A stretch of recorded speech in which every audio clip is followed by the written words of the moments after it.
Hello, Hank. Welcome to the podcast. I'm so glad you're here. I cannot wait to talk about your latest book. But first, how the heck you doing, man? I'm doing all right. I'm pretty busy. It's the book has just come out, and I have been spending all my days, well, most of my days, trying to get book tour things ready to try to make sure that the people who order the books are getting their books, and just generally trying to sell this thing because it's. I think a lot of people don't realize how hard it is to get people to know about a book. The writing part's the easy part, but I'm doing pretty good. Yeah, well, I was going to ask you about that too, and the idea that, this is your fourth book there with H&H. And how did hmm that first start where you decided to make that journey? And then, of course, I want to dive into Borderlands and talk all about that. But yeah, I was kind of curious about how the publishing side of that went for you and going and producing your own thing. It was kind of a leap of faith. So my second book is Duck Duck Goose, and that's a waterfowl cookbook, and that was done by basically Random House. It's a 10 Speed is an imprint of Penguin Random House, and so big giant publisher.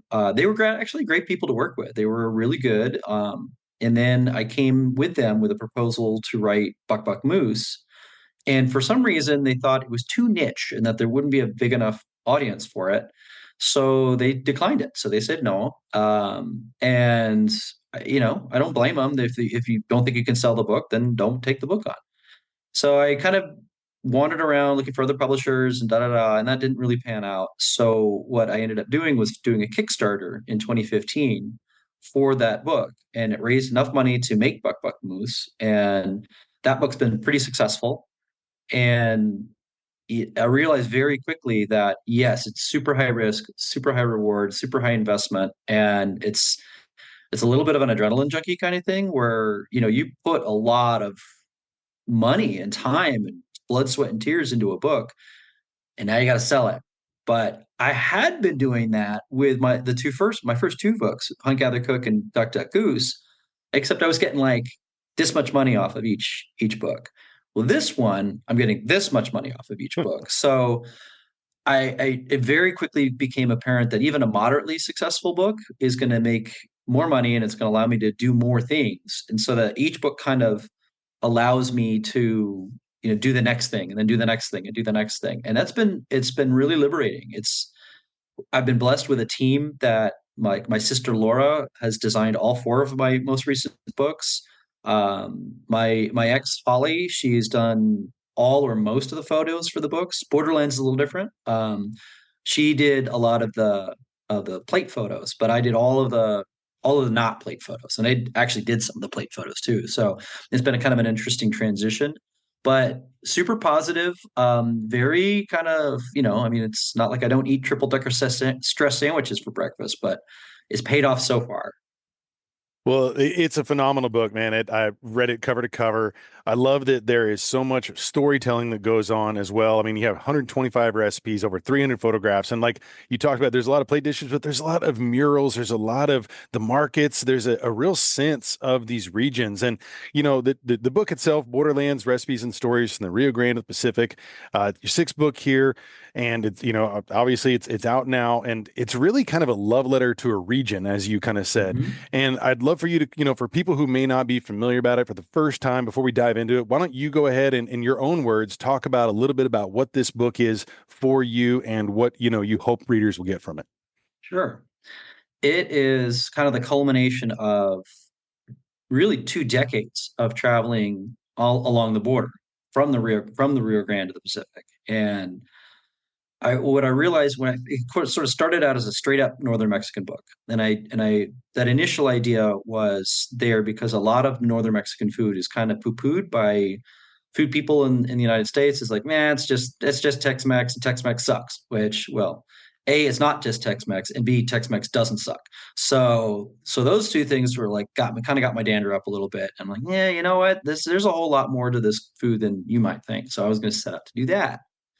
But then as I wrote the book, I'm like realizing, well, you know what? I have spent so much more time on the American side of the border hunting and fishing and foraging, and of course, eating and talking to people and all that.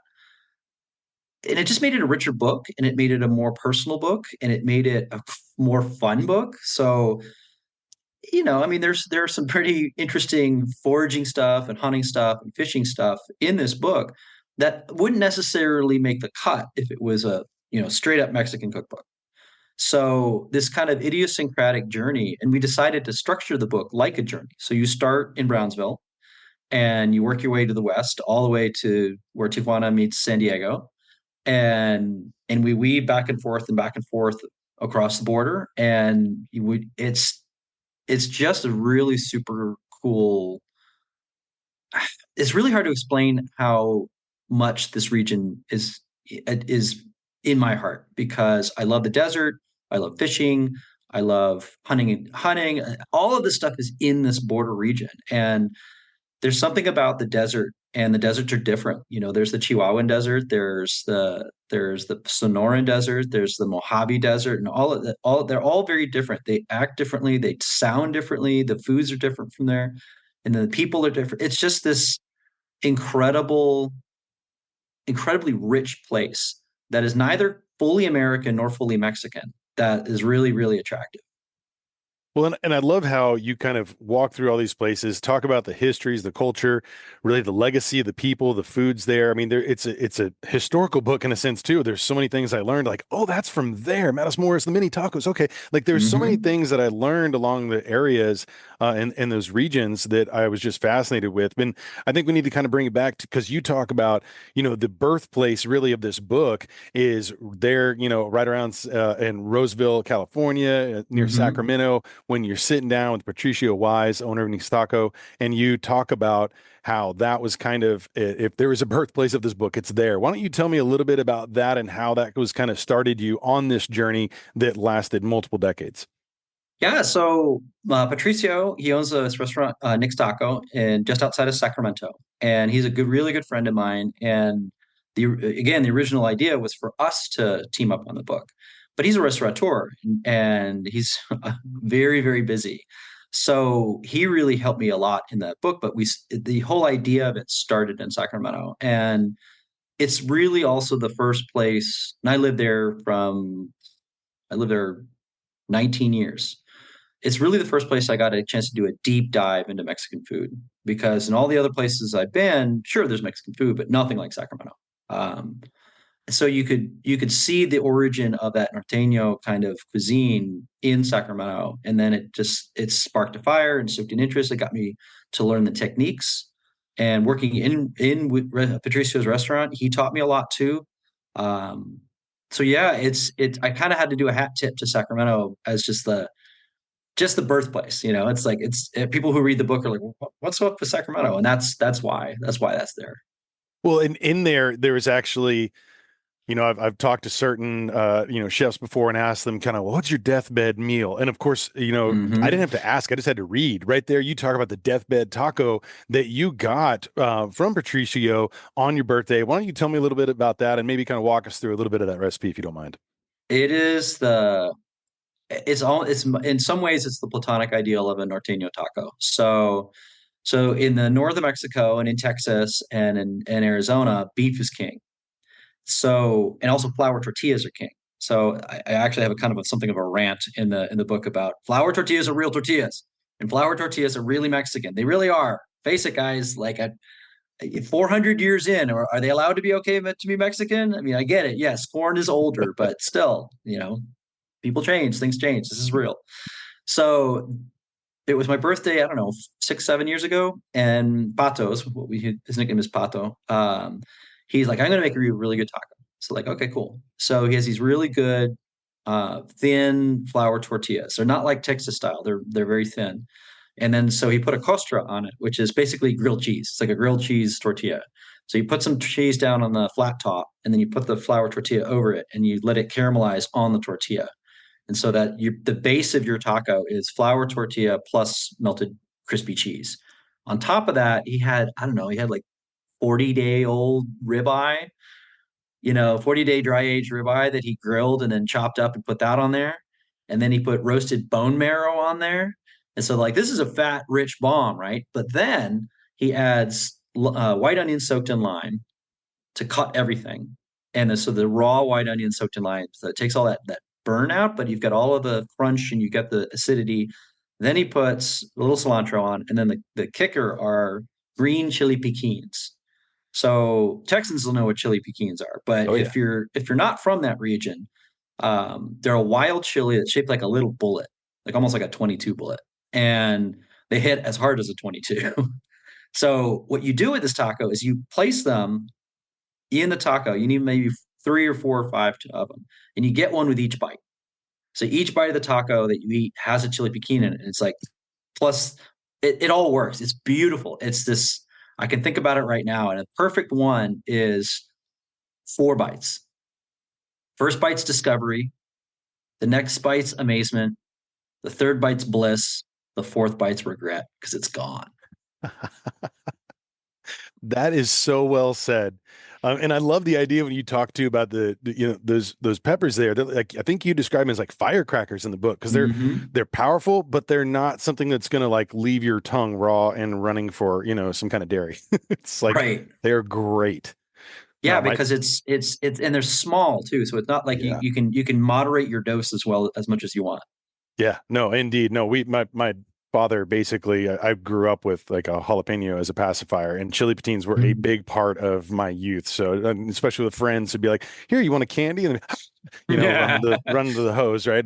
But yeah, that was always fun times. The But devil's tic tac. indeed, indeed, man, I need to get them in a little case there. Oh my God, that would be I that would think be rad. Just buy a thing of Tic Tacs and just eat yes. them all, and then just put chili piquins in there. Or just have the chili piquin like actual Tic Tac box. Like maybe we need to Yeah. contact them and be like, guys, listen, you need to expand your universe here. We're ready. We're ready. Well, there was another taco too that I wanted to talk about. I think it was the guaneras that is Oh, Gaoneras, yeah. guaneras. Sorry, yeah, the mispronunciation there. But you talk about that as kind of being a close second to your deathbed taco, and like Hmm. that you mentioned, ribeye is common, but you also prefer, and as you do in the book, like you talk about where wild game can be substituted. I think you mentioned venison backstraps there.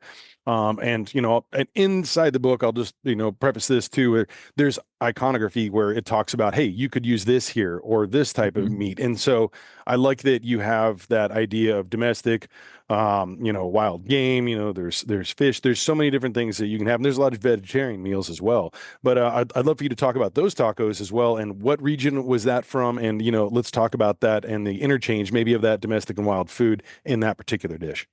Sure. So Gaoneras, so a Gaonera is was the name of a bullfighter, a Mexican bullfighter back in the day.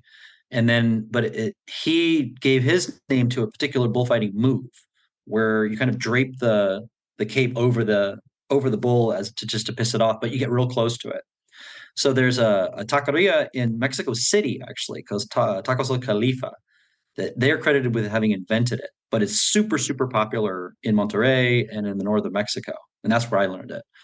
And at its very core, it is a tortilla. It can be either corn or flour, but it's a tortilla with a very, very thinly shaped piece of ribeye over it. And then that's it. It's like it's not chopped meat. It's a very thin slab or sheet or like a ultra thin cutlet put on the tortilla, and then that's what you get. And then you go to the tortilla bar and you dress it up however you want.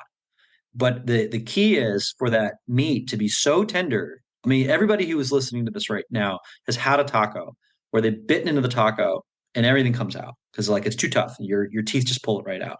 So that is the key with a gaonera is the meat has to be so tender that you can just bite right through it, no problem. What I found was if you make a very thin venison cutlet, like so you take backstrap and then you put it between two pieces of plastic wrap and then you pound it super thin, it makes this insanely good Gaonera because it's thinner, it's leaner, you can bite through it much more easily. And then you top that with whatever it is that you want. I do like a spicy pico where it's like regular pico de gallo, but I might put piquins in it, or I might put habaneros in it, or I basically want it to be a little bit more fuerte than a regular pico de gallo. And then I actually like that costra as well, that grilled cheese underneath it, Hmm. because it adds a little bit of heft. Or another fun one is you can spread refried beans on the tortilla and then put the meat and then put the toppings on it. So the refried beans act as kind of like delicious glue, so that when you eat that thing, it's just it's such a good taco. It's so good. It sounds amazing. I mean, this is also a warning to all the listeners and viewers of this podcast. Do not, when you get this book, have an empty stomach because you will be growling, man. I swear, like there was so many times I was like, oh, I want to make this right now. Now I want to make this. There will be drool all over your book. It just It happens. It is. it's a bunch of craveable dishes is what it is. So Really. so if you're looking at behind you, if you're watching this, Hmm. it's the tacos on the bottom of the front cover with the blue background. Those are garbaneras. Perfect. Excellent pointing job. I've been practicing. There you go. But yeah, I want to answer your second part of your question about Mhm. the interchange between wild and domestic meat and all these things. So we started that idea with pheasant quail cottontail. So one thing I realized with PQC was that yeah, it's a pheasant recipe, but there's literally no reason you couldn't use a grouse or quail or wild turkey or rabbit. They all work together. So we decided when we made that book to do those icons. And so if you see it as a pheasant recipe, for example, but you see like the little bunny icon or a quail icon or something like that, you're like, oh, okay, I'll use this with quail and it's going to be perfectly cool. And then so we translated that to Borderlands and we did it with both meat and fish. So there are a few dishes that are like beef only, like for example the mollejas, which is a smoked sweetbreads, and that's a Texas dish, Mhm. and that's something that I really think you can kind of only do with beef sweetbreads, and but I mean there's a great stew, there's a bunch of stews in there like puchero or pozole or gallina pinta, and I almost always do gallina pinta. So that's a Sonoran dish that if you think about pozole, not everyone, but most people here have had pozole. If you think of pozole, but with beef and beans, in addition to the corn and the chilies, that's gallina pinta. And it's very Sonoran, and they will almost always use beef, but there is zero reason not to use like venison shanks or shoulder or neck. And it's every bit as good, if not better, because it's a little bit leaner and less greasy. Nice. Oh, good advice there. I'll be checking that out. I wanted to jump into kind of, you started off in Sacramento. And of course, there's 9 regions you run through. One in the Gulf that I thought was a cool story was you going to the mouth of the Rio Grande for the first time. So cool. Tell me a little bit about that experience, and kind of what happened there and kind of what you reeled in there. But I'd love for you to talk about that. And when was that you did this? Was during this work on the book, or was this kind of Hmm. during a trip? So yeah, why don't we walk through that? It was almost to tie a bow on it a little bit. That was 2024 Hmm. that I was there. So it was just last year. So I went down there again because I've been down to Brownsville a lot of times. I have a friend named Mike Ortiz, who's a good guy and a farmer down there. And so we hunt and fish together all the time and just generally eat lots and just, it's like time out for bad behavior, if you know what I mean. And And so we were having a good time, and I've never been to the mouth. Like I've been to almost the whole length of the Rio, and I've never seen it dump into the Gulf. He's like, oh, well, we got to go. So it's because it's right near Brownsville. So we went there, and sure enough, Elon blocked us because SpaceX, if you don't know, is there. That's where it is. It's right above the mouth of the Rio Grande. So for whatever reason, he has some weird arrangement with the cops there. And so, like, when he's doing rocket testing, the cops block all the roads. So he was testing one of his toys, and so we were like, ah, God, we couldn't go. So we are all mad. So we went and did other things that day. And that's we found Texas ebony. We ate a whole bunch of tacos. We just hung around. So then it was kind of getting towards the end of the day. I'm like, you know what? Let's just try it again. Maybe they're done. So we drive down there and we get past the checkpoint. Like, yes, we're there. So we get in, and to actually see the mouth, you basically drive on the beach all the way to the mouth. And you kind of got to be a little careful because even though they don't have big tides there, the tides will come up, and in some places they'll come right up to the where you get a drive. That's no bueno. So we go out there and we finally make it. And there's a border truck. That poor guy has got to be bored to tears because there's a guy in a border truck sitting in his truck. Here's the mouth. And it's crazy because the mouth of the river is not A, it's not really huge, and B, it's not really deep. On the Mexican side, there's a whole bunch of people picnicking and fishing and having a great time. We wave. And the border guy is like bored. And there's nobody on the US side. So it's just me and Mike. And so we're looking at it. I'm looking at the shells and taking pictures. And it's just, this is it. This is super cool. And it's really interesting to see how inconsequential the border really is because it's just like those are the people on either side of the border having the same kind of fun. Yep. And so I'm thinking all these thoughts. And Mike's like, we need to wet a line. Like, yes, we do. So he brought a couple spinning rods and some lures called the electric chicken, and it's basically like a swim lure, like a bit of a swim bait, and it's just you cast out and jig it back. And he's cast a few times while taking some more pictures. He's like, you need to say that you wet a line in the mouth of Rio Grande. I'm like, Sure. absolutely, 100% I do. So I grab a line, tie an electric chicken on, and cast out right in a good spot where I think it's a kind of a edge of a current, and it's literally like 5 yards in front of a Mexican guy who's fishing from the other side. So he's waiting and I'm waiting, and so it's like we're we're meeting in the middle with rods and reels. And then I start to jig, and wow, and like there it is, there's freaking fish on, and I'm like, holy shit, it's a fish. So I'm bringing it in. I do not want to lose this fish, and it comes in, and sure enough, it's a legal speckled trout. So it's a good size, not huge, but I mean it's a good size speckled trout. I'm like, that's amazing. Like I caught a fish in the first cast. When does that ever happen? I'm like, almost never. So Mike's like, we got to catch more. I'm like, no, we don't. I'm going to stop right now because I Yeah. want the story where I caught a fish on my first cast and call it good. It's like a gambler being able to leave with your winnings. Right. This is a super cool time. Well, and you guys didn't have everything ready to kind of transport it back, so you Also released it that, back there yeah, so you can catch it yeah, next time you go. That yeah. exact one, right? I think his name's Paco. I thought so too. He looked like a Paco. You have a great picture of him there in the book, which I thought was pretty cool. No, it's phenomenal, man. A great story. I love that you kind of included that. There's so many different stories that you kind of bring up through all the different regions, and we'll just jump to the next, like South and West Texas there. What are Mhm. some of the things that, really stuck to your mind about that region and that chapter, and that what is it that you really wanted to include to, your readers about I that? think the general public of the United States has a very blurry view of Texas south of I-10. I think a lot of people think that Texas stops at San Antonio, and there's actually a whole lot of Texas that's south of San Antonio, a whole lot. Yeah. And especially once you get south of I-10, west of San Antonio, all the way out to El Paso. It gets wider, bigger spaces, wilder, drier, less populated. I mean, it is true that there's not a lot of towns between San Antonio and El Paso. So you get this real feeling of bigness, real feeling of kind of age. It feels a little like the Old West, and it looks a little like the Old West. That you start to get into the Chihuahuan Desert proper, and that's a really cool desert because it's kind of a yucca desert as Mhm. opposed to the Sonoran, which is a cactus desert.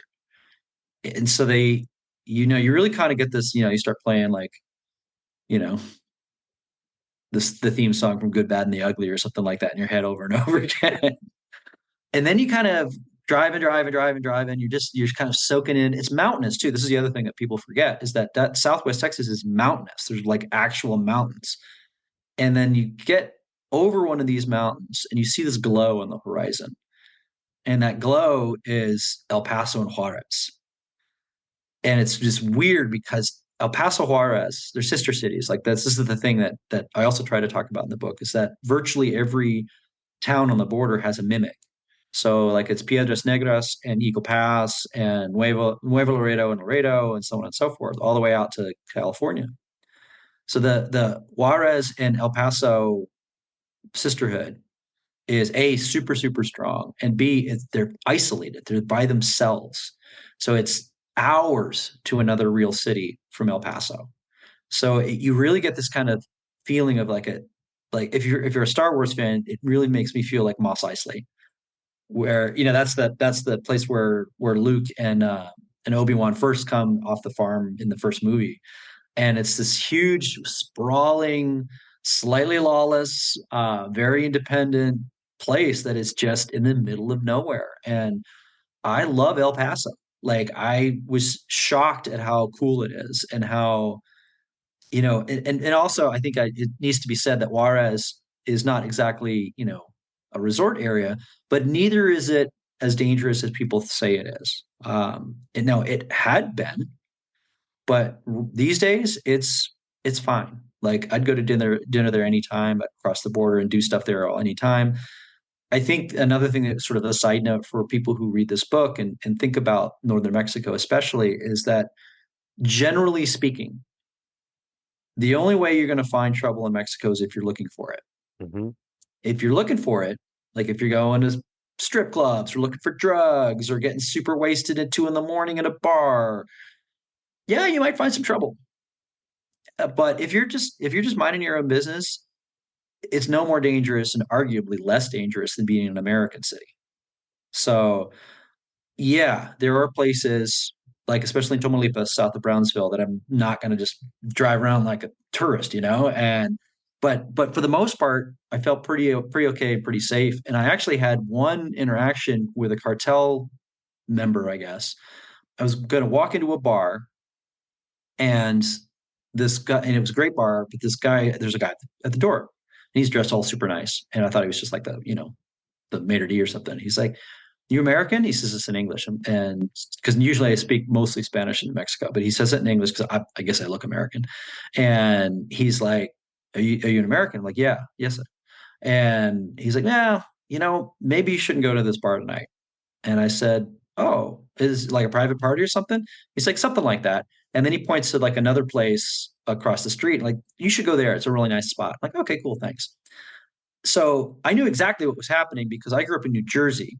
And in New Jersey, where I grew up, there every now and again you go to an Italian restaurant and the mob would be there. Right. So there would usually be a guy be like, "Yeah, it's a private party," and then you just get the message, and then you just move on. It's no harm, no foul. But I, I was interesting to see that that rule applied there, and B, I respected the courtesy he gave to the foreigner. Yes. A gentle nudge in the other direction. Right? It's an important thing. Well, It you is. actually talk, I wanted to mention too, because there was something that I thought was pretty remarkable. When you talk about heading over those mountains and you first see those lights of El Paso, you said it's time to press play on a song. The soundtrack of driving into that. Will you please tell us a little bit about that? Down in the West Texas town of El Paso, I fell in love with a Mexican girl. Marty Robbins.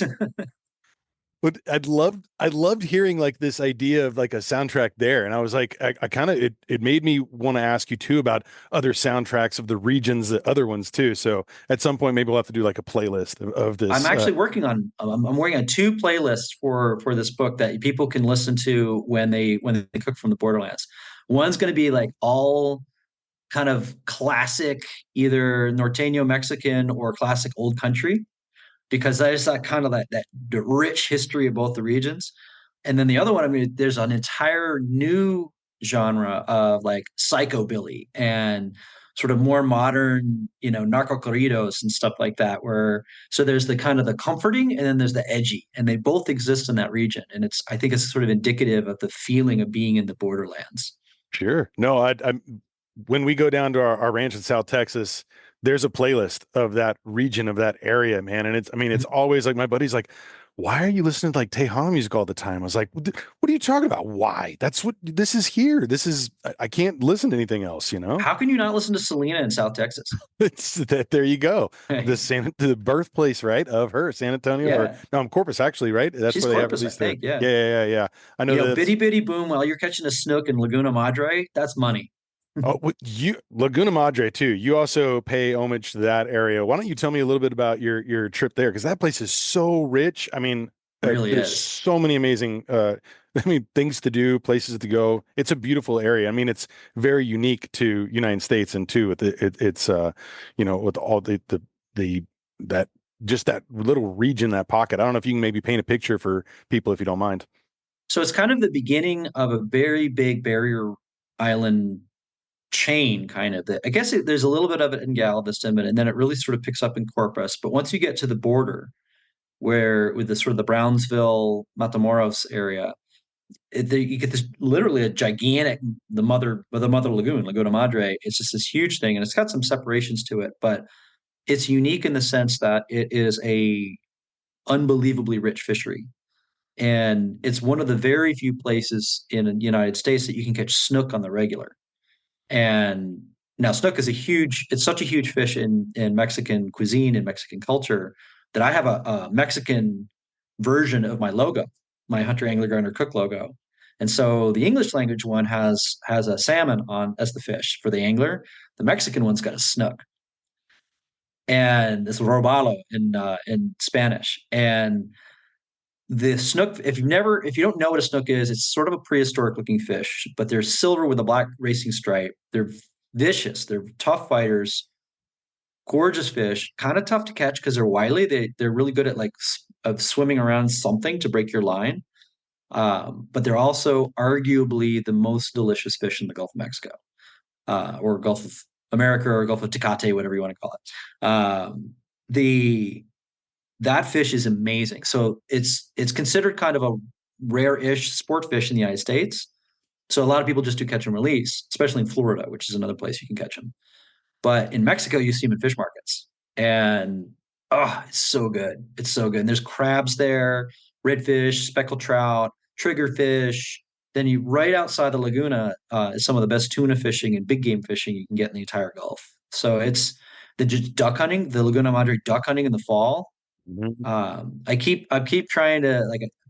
So one of these years, I'm going to get down and get some whistling ducks because I've not yet shot whistling ducks, and I've always wanted to see what they taste like, and I hear good things about them. So there's so much like nilgai.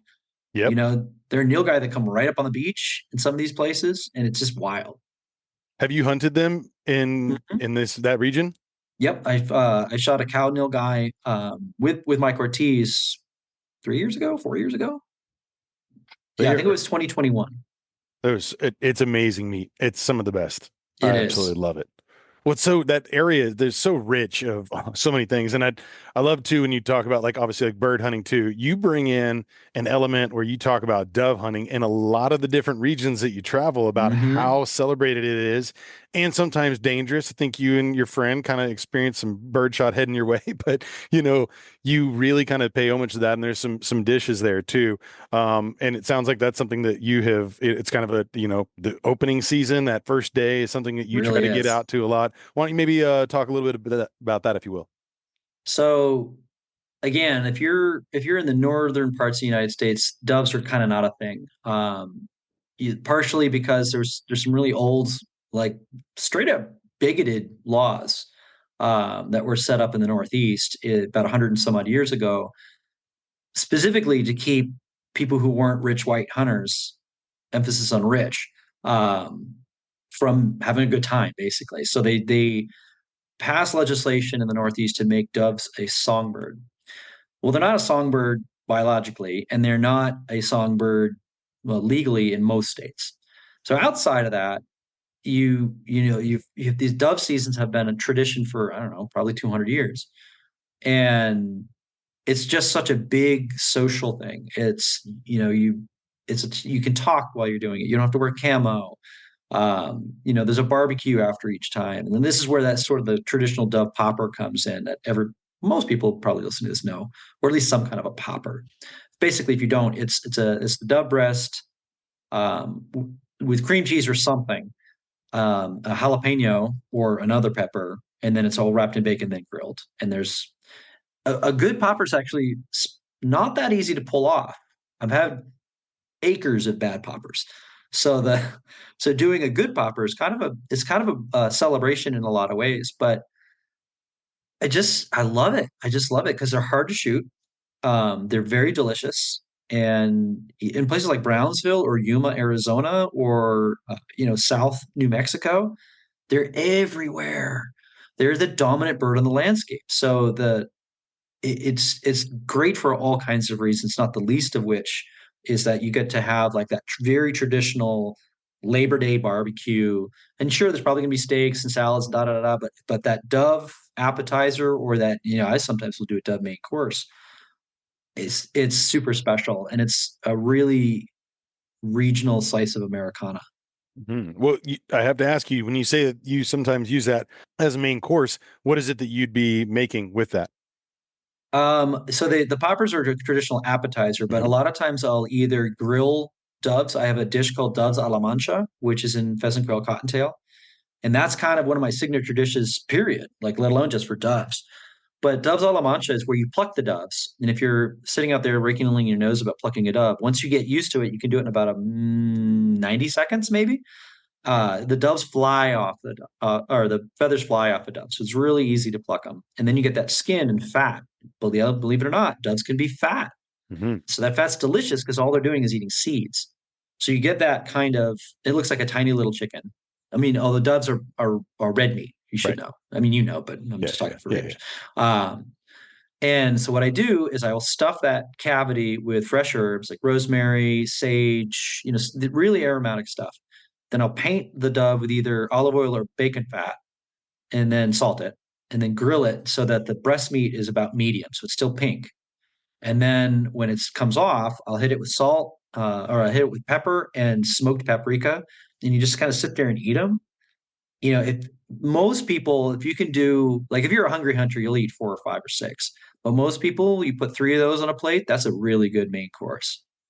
Oh, it sounds phenomenal. Well, that also kind of triggered my idea that I was going to ask you about too, and kind of like part one of your book. And I should have mentioned this earlier. You have like part one where it's kind of like the basics, the essentials of kind of like what you might need to go ahead through. You call it the basics. And when you just mentioned herbs there too, there's a lot of inclusion about certain types of herbs of these regions. Mhm. Some that were kind of I forget the name of the one, but it was kind of is similar to cilantro. And Mhm. I know you kind of talk a lot about a lot of the different things that are included. Obviously, different types of peppers and chilies and things there too. But as far as some of the herbs that you use a lot in some of these dishes, if you can kind of maybe run a little list of those just for people, and maybe we can kind of talk a little bit more about the basics of Sure. what should be in your pantry for making some of these dishes. Sure. So with the herbs, cilantro is king, and cilantro. It's my theory. Now, this is just me talking, but it's my theory that cilantro is so popular in Mexican food because there's a native herb that lives in the Gulf region called culantro. And culantro it's also, you see it as sawtooth herb because the Southeast Asians have adopted it and Mhm. they like it a lot. It needs kind of hot and wet. I've tried to grow it in Sacramento. It doesn't really grow that well. It won't grow up here in Minnesota where I live now because it's just not cold. It's not hot enough. But it's a rosette plant, so it'll set a taproot, and then it's got all the big fat leaves radiating around it. But it tastes a lot like cilantro. So those two are used quite a bit. Culantro is really only used in the Gulf region. So once you start to get west, it's all cilantro. But I think the two herbs that are um, requirements. The one that's 100% a requirement is Mexican oregano. Like, if you want to cook from this book, buy yourself some Mexican oregano because it's everywhere. It's not oregano.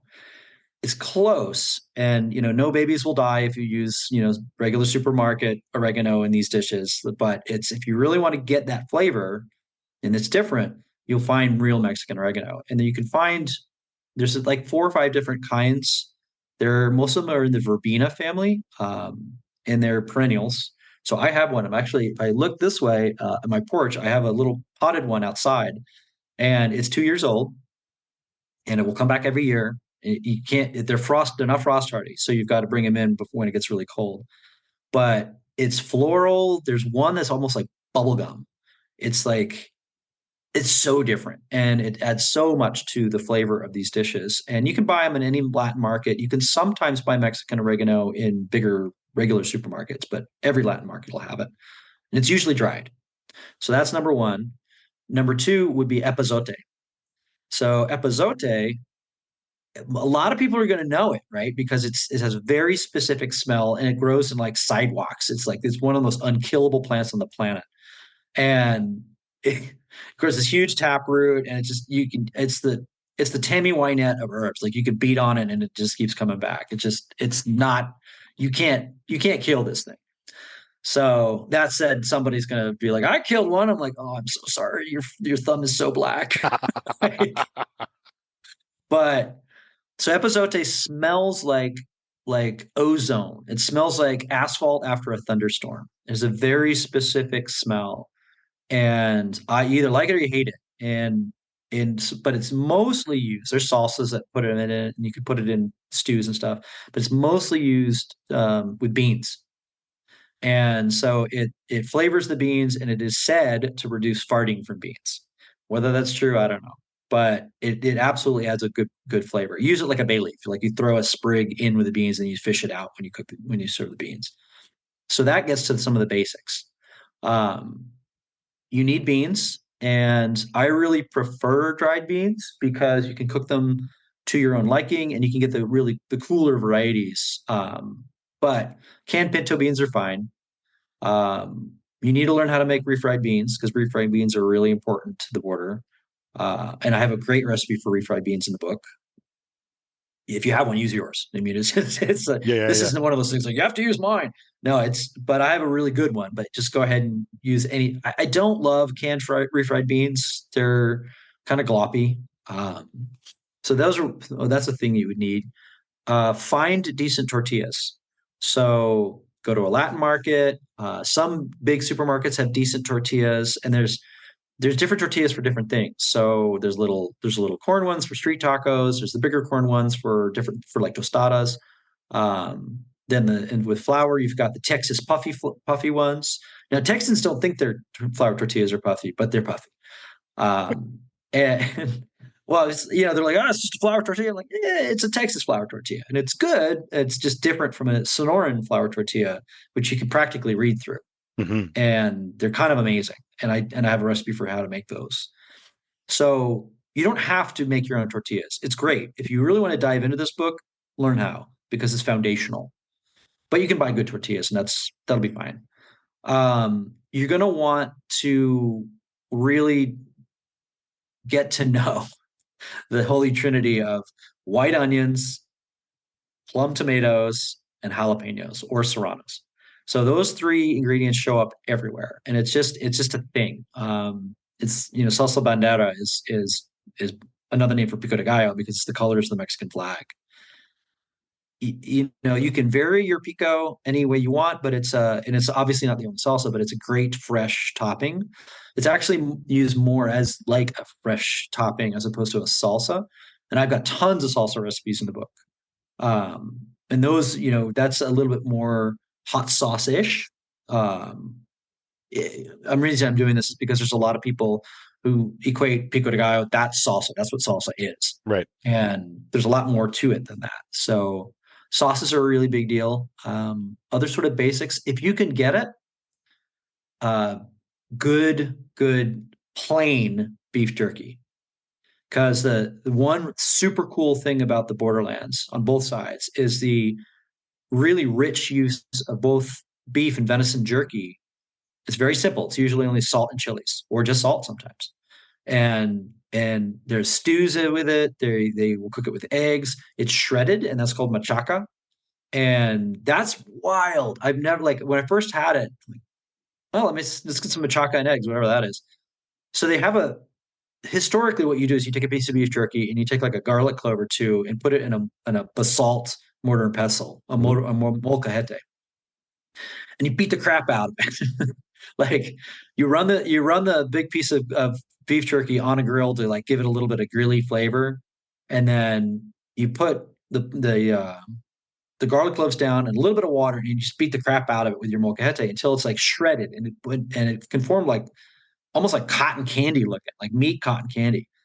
And they now have machines that will do it for you. But the net effect is this fluffy, tender. It cooks faster because if you do like a beef jerky stew, and I have one in the book, it's great, but it takes a little while for that beef jerky to sort of get pliable and tender enough to where you want to eat it with a spoon.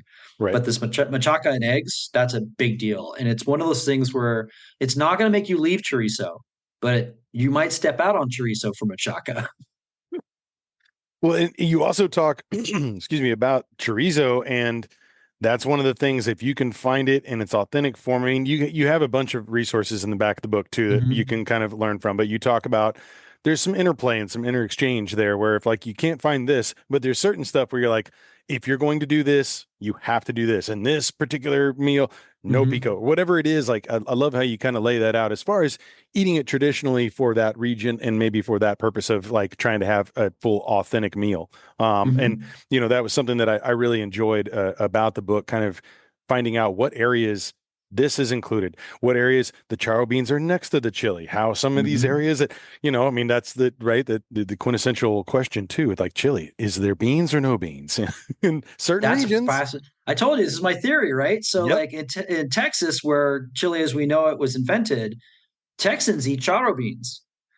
So, if you go down to certain places in Texas and order a bowl of red, you might also order charro beans, and it sits right next to it. And Mhm. the entire rest of the country is like, "Well, that's dumb," and pours it right in. But like Texas, is like, no, Keep them separated. Build the yeah, wall between them all. Yeah. build a wall between charro beans and chili. There's a T-shirt here, man. We got the Tic Yeah, there Tac, the is. Keens. I Oh mean, my God, it'd be we amazing. got a marketing wheel running here. I love it. I'm gonna get to work on these. There you No, go. but it's true. It's one of those things. But it traditionally, that's something that I've seen a lot of different places when I've gone across the border when I was younger. My family's in the Rio Grande Valley, like going and having a meal there that could be completely different than something that's on the flip side of the border, and that's I love to really dive into this book. And I think that's something that's going to be very educational. Not only is it entertainment because you kind of walk us through, this pros of your, experience of going to these different regions. I love that there's nuances of each place that I think is really gives a very specific, whether it's like Sonora and hot dogs or just, like these things that you're like, I didn't think about that region having this thing here that it's known for, but it's really enriching, man. I really love that you dive into that so deep in this book. It's been a journey, man. And it continues, right? So I decided I decided to write this book because I needed to write this book, and it had been a few years since I'd published a book, and I think I was ready. But that said, I guarantee you I could find another 125 recipes and to put in there. And the cutting room floor on this book was profound. Like there were so many dishes that I'm like, well, it's great, but it's not necessarily going to make the first 125. So Well, I can imagine that's still a laundry list of amazing meals there it too, is. man. Yeah. Well, And I also wanted to balance it from east to west too. no, that's true. That's true. Is there a particular region that you find yourself kind of going to that flavor if you're like making meals, or do you kind of throughout this experience, is there, I'm sure that there's so many that you love, but is there one particular region if you were like, if I'm going to eat this, if you had 1 month to have the meals, is there one spot that you're going to? Depends on my mood, but it's probably either Sonora or Baja. Mhm. And why is that? What is Um, it about those spots and that kind of cuisine there that really spoke so to you? Baja is so seafood centric, and I grew up on the water, and if of all the six books, the Hook, Line, and Supper is my most autobiographical, Mhm. and I'm a fishy guy. Like if I had to choose between hunting and fishing, I would take fishing. Mhm. Just because it's been with me as a human being longer, and I'm probably better at it. I mean, I'm a good hunter, but I'm a pretty fishy guy. Um, and Baja is all about that, and there are some things about Baja that are unique to Baja. So the shellfish in the Sea of Cortez. Now you can't get that, of course, in Sonora because they're on either side of the Sea of Cortez. But that Sea of Cortez shellfish, the big game fishing in southern Baja, it's the seafood centric nature of the place is really, really exciting to me, and it speaks to me. Sonora is the other place that speaks to me is the Sonoran Desert, and it's a weird desert in the sense that if you know what you're doing and you know your wild plants, you can get fat in the Sonoran Desert. Like there's so much to like just wild food to eat there that it's just this cornucopia all the time. And there's fruit and there's starches and there's vegetables and there's game and there's even some fish here and there. And it's such an amazing region. And I think the separation between Arizona and the state of Sonora is fairly minor in terms of cuisine and even to some extent the people. Where New Mexico and Chihuahua are quite different. They share a desert, but New Mexico has been kind of a thing since the 1500s. Like it was an actual independent colony. I mean, it was Spanish, but it was like Mhm. New Mexico was a thing, and then underneath it was Chihuahua. So their cuisines have diverged and they've had a longer time to diverge. Whereas in Arizona and Sonora, it's kind of all of a piece. And I like that seamlessness because, if you slide across the border, food's a lot pretty darn similar, except everyone's speaking Spanish. Well, one of the things that you just pointed on too, yeah, the word unique, and there is some things that you have that I find very unique. And I'd love to touch on a few of those if you don't mind. One of them is Sure. Ari, the resin that's made by ants Oh in the yeah. Chihuahuan Yeah. region. Why don't you Yeah. talk about that and what that's included in? Because that was pretty fascinating. Okay, so one thing you have to know about me is with every one of my cookbooks, there's at least one recipe that is super gonzo, weird, and hey, if you can't repeat it, that's not my problem. Like, I mean, I have a venison tripe recipe in the deer book. I've got crispy fried fish skins in Hook, Line, and Supper. I've got duck tongues and duck goose, and like you name it. Like I have some weird ass shit here and there. So in this one, there's a couple of them, but the one that is truly I had to put it in there, even though it's damn near impossible to get in the United States, is that RE. It's a it's a resin that is secreted by ants on a particular set of shrubs in like where the Tarahumara Indians live in Chihuahua. And it's essentially like Chihuahuan MSG. So it's has an enormous amount of umami, savory flavor to whatever it's put into, and it's a little bit like honeydew if you think about it. Hmm. But that's dried, and it's got to be ground very fine because otherwise it's gritty. And so it's grind. You keep the little nuggets, and then you grind them in a molcajete or in whatever, and then that's kind of the beginning of your salsa or the beginning of your sauce. And my friend Christian Dutoy, who is a chef in Chihuahua, he uses it extensively, and he's done some really cool stuff with it. And I included a couple of recipes from him that use it in the book. Short version, you're never going to find it. You can't buy it online.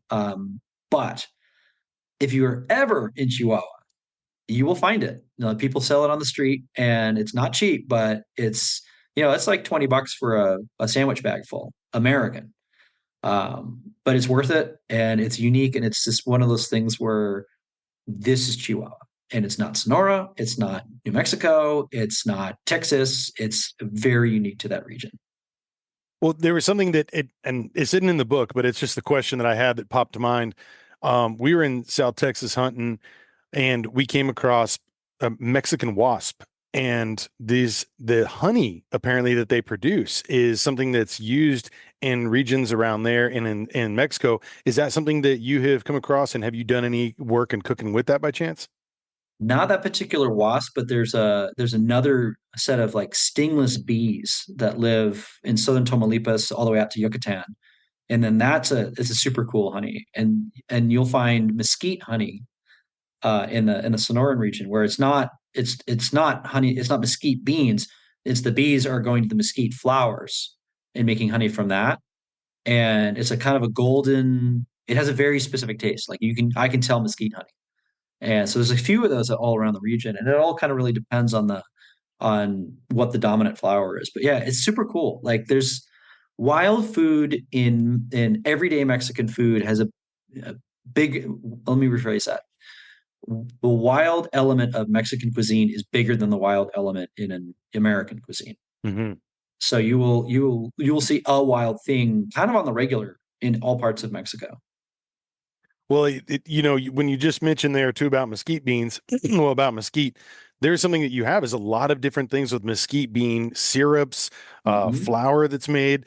And then also, we talked a little bit about mentioned like cacti, and there's a bunch of different dishes there, whether it's tuna sorbet, tuna chews, there's cactus salad, barrel cactus, chula buds. That's another thing that I found very unique but enriching because I know I've done a lot of stuff and experimenting with like the tuna from the prickly pear stuff that we have around Mhm. Texas. But I'd love for you to kind of maybe touch to that, maybe speak about some of your favorites out of those lists that you created. Sure. The foraging on the Borderlands is amazing. I think people forget about that. Like, oh, it's a desert, there's nothing there. But I just went to the Chihuahuan Desert Research Center not too long ago, and that's in West Texas. And there are so many edible plants that are delicious there, and so many, and including the pink pine nuts. The only place you can get pink pine nuts in America is West Texas, and they're sweeter, and they're pink because they're cool. But they're sweeter, and they're the best pine nut. And so that's an example. But in terms of the cactus and choya and yucca and all those kinds of things, those are the plants that live there. And there are lots of ways to eat them. And just because they have spines on them doesn't mean doesn't mean they're not edible. And I find it's really a testament to the ingenuity of the people who are from there. Mm. And the people who will be like, oh no, you can't. They have spines. Well, you can cut the spines off. Like, oh well, they're slimy. Well, you can deal with the slime. And sure, it's not a loaf of white bread, but it's better. It's more fun. It can be preserved. It's just an extra set of things, and I think there's a lot of Texans who get it. Like I know a bunch of Texans who will eat prickly pear fruit, who eat the nopales, the young paddles in the Hmm. springtime, and so it's going to be more and more known by the general culture, and I think that's a good thing. I love the idea of like taking things wherever I'm hunting, or Hmm. of not only just foraging those areas, maybe cooking something that would have been eaten, or just along the lines of that animal that you're hunting or whatever it is. And that was something that whenever I do turkey dishes now, I always love to take the prickly pear fruit. I'll go ahead and kind of, there's also you graciously talk about ways that you can, make sure that you're not left with a bunch of these invisible needles in your hands. I mean, there Oh is a yeah. to-do list here of how to do this safely, but the idea of that too, and I think, you mentioned earlier there was something that, tastes like bubble gum, and that's like I remember reading that with these tunas, like, yeah, there is a taste of watermelon and bubblegum. And Hmm. I remember, like, I was like, that's unique. And then you taste it and you're like, that's exactly what it tastes like. It was Hmm. phenomenal. And it's, being able to do sorbets and things like that, kind of making it this desert sweetness, but also I love doing it with turkey, just having a little drizzle or something, a little bit of that color pop too. It's something nice about that, I think. Makes a cool barbecue sauce too. Okay. Tell me about that. How would you prepare? So I've done a barbecue sauce where you take onions and cook them in lard, and that's your base. And then you add a shot or three of tequila, and then For kind of cook off you or for the barbecue sauce? well, one's for me, but the barbecue sauce gets some as well. And so that's sort of your base. And then, your sweetness, you can either add prickly pear syrup, Mhm. um, or whole prickly pears, obviously taking the thorns out. Um, so Where's you've your got sense of the adventure? oh, that'd be terrible. Um, so you get that red color, and then you've already got that basis for it, and then you add chili piquins or chiltepin chilies to add heat, and then you just kind of tinker with the salt levels, and it's a very light. It's good for turkey. It's like Hmm. it's a good light barbecue sauce because a barbecue sauce basically has a fat, has something sharp and tangy. So in this case, you would probably put probably the easiest source of acidity would be lime juice, but you could do a vinegar. You could do a vinegar of any kind, and then so it's a fat element, it's a tangy element, it's a spicy element, and so your spicy element are chili piquins, and there's usually often some sort of a fruity-ish element, usually tomato and barbecue sauces, but it makes a really good. It makes a really good, very unique, very regional sauce. That's great. I'm going to try that out. And I know we're going to be wrapping up here soon, so I'm not going to dive into everything. There's so many questions I have for you, and I just wanted to make sure everyone checks out the dessert sections too, because you Mhm. have so many amazing ones. And one of the ones there that I didn't really expect to read much about, but I was fascinated with the story, is there's a connection there to the Moroccan king and Dateland. And I'd love for you Yeah. to kind of talk about that because that was something that I was, again, another piece of history, delicious history to learn about. And I'd love for you to kind of talk to people about that. Yeah, so Dateland is a town. Well, town is really overstating it. Dateland is a place in Arizona, um, and I don't know. It's been a while. It might have been after World War II, but at some point in the 20th century, there was like a date blight, like a date disease going on in Morocco, and so the king of Morocco basically gave examples of all of the best varieties of dates, and there's lots of different varieties of dates and it sent him to this place in Dateland in Arizona to basically preserve the stock so that if it were to all die in Morocco, they'd at least have the stuff over there in the United States. So that is was one of the catalysts to start a date industry in Arizona, Baja, and Southern California, where they grew fantastic. So dates are a thing in that region of the world. And first of all, okay. But there is a little bit of like unique, um, deep history that goes why. So there's the Washington palm is a native palm in the Mojave region. So you'll find them in Baja, you'll find them in SoCal. I think you think you can find them in Arizona, but it's definitely Southern California and Baja. It's a native palm that in palms fruit, all palm fruits are dates, just not all the dates are yummy. Like there's a bunch of them that there's a Canary Islands palm that everybody grows. It's you can eat them, but it's like the size of your thumbnail, and then it's mostly pit. So, but this wild one, this native one that the indigenous people have been eating for a billion years, um, that it's basically it's an edible date. It's the best native date in the United States. So there's a kind of a it's a little bit like the culantro cilantro thing. Hmm. So there's a native analog that this new date from Africa really just I mean it took it over and became a thing. So their date shakes. If you've never had a date milkshake after a dove hunt, you need to. And I do a dove popper, you know, sort of homage to that Labor Day dove hunting tradition and a sort of little Arizona side on that. And then in Baja, you get these date cakes, and they're a light cake. And what's wild about it is I researched it and researched it and researched it, and like, no, they really do have mayonnaise in them. So a mayonnaise cake is an old school thing from like the 50s, and it's like if you talk to people who are like good home bakers, they're like, oh yeah, mayonnaise cake's a thing. And but I hadn't, you know, I'm a savory cook, so I hadn't heard of it, and it was really cool to see that. And damn, that cake is good, and like it's so good. And you can add pecans to it or pine nuts, and like pecans are also that's a thing there. Like Hmm. Chihuahua and Arizona and to some extent Baja, they all grow pecans. And it was cool to see that, oh, well, apples and pecans are like a big Chihuahua thing. So there, it lends itself to a lot of different desserts, including that green chili apple pie that I put in there. Dude, that seriously, there are so many amazing desserts that I was just like going through that are just phenomenal. Earmarking those because they're so unique, and I loved hearing about the region and the the history of like how did this become a date centric area? Like, Yeah. wow, it was phenomenal, and I mean they all look great, and the mayo thing too. I mean my grandmother I remember rocked out some recipes with that, so I was like. Okay. I remember seeing those like, wait, what are we doing? Because, growing up around southern border, there's a lot of things that were different. But I just kind of took them as they were, man. It was something that was Yeah. part of our life, but that's something we've used as some substitutions before as well. And when you need to, um, the one thing I wanted to, let listeners know and viewers is that, you're going to be doing a book tour and there's Mhm. going to be some really cool experiences. I was reading through just before we kind of got on.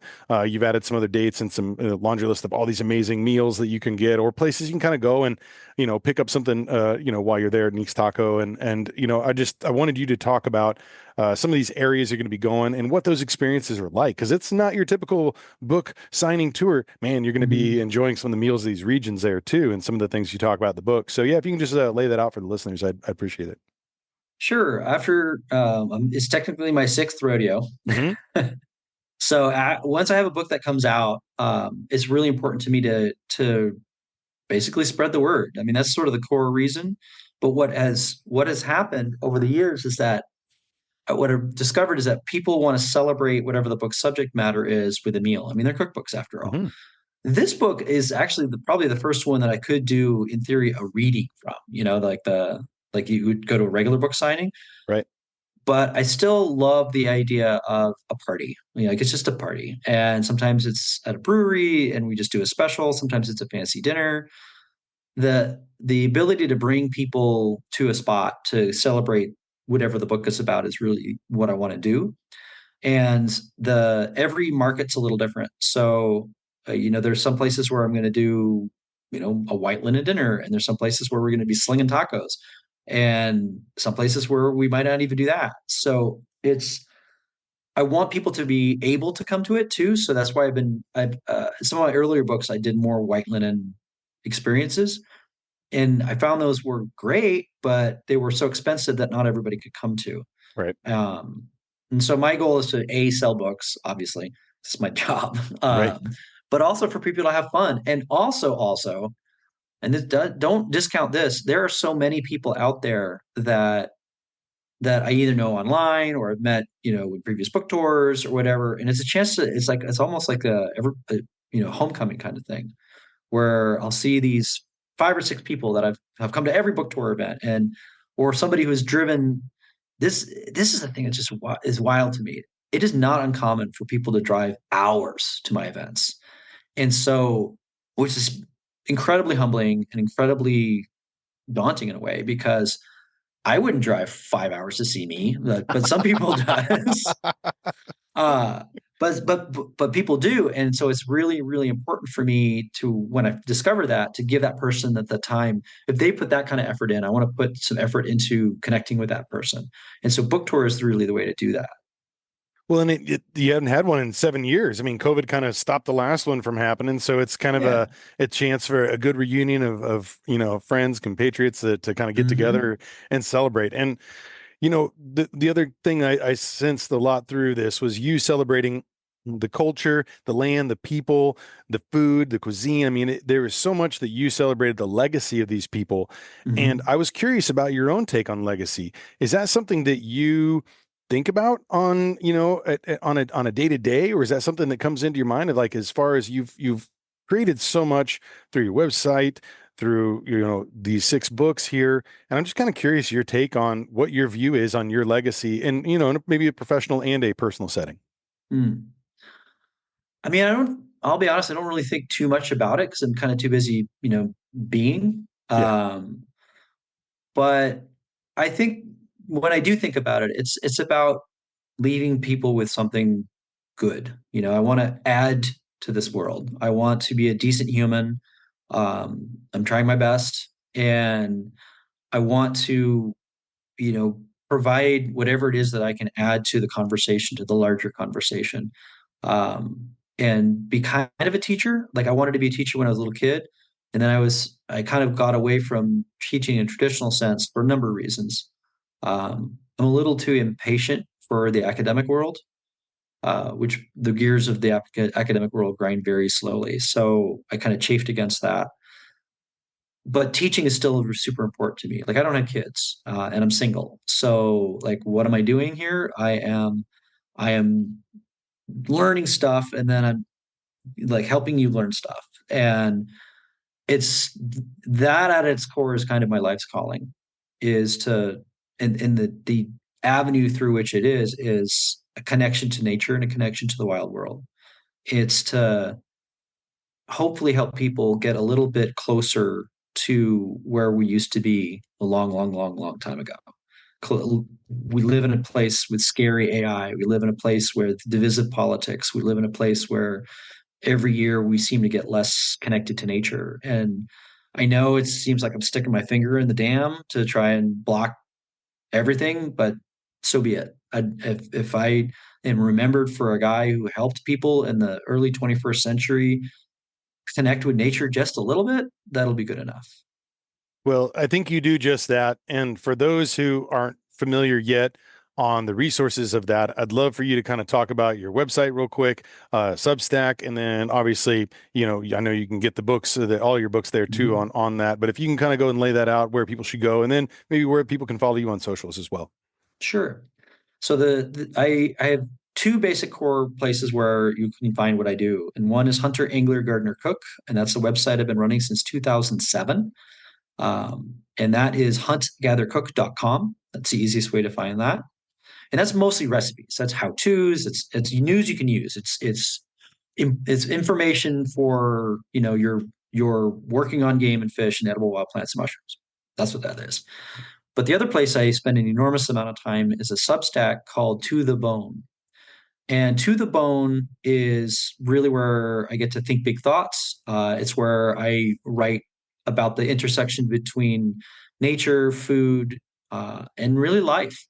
I've been writing a lot about sort of bigger things over the last couple of years, and it's been very rewarding. And I find very often that the things that I'm going through in my own life, A, have a connection to the natural world, and B, are I'm not alone. And the idea of being able to write about a breakup um, or a struggle that I'm having, it often takes a form of there will always often always be like a walk in the woods or a hunt or a fishing trip or just sitting there looking at my garden.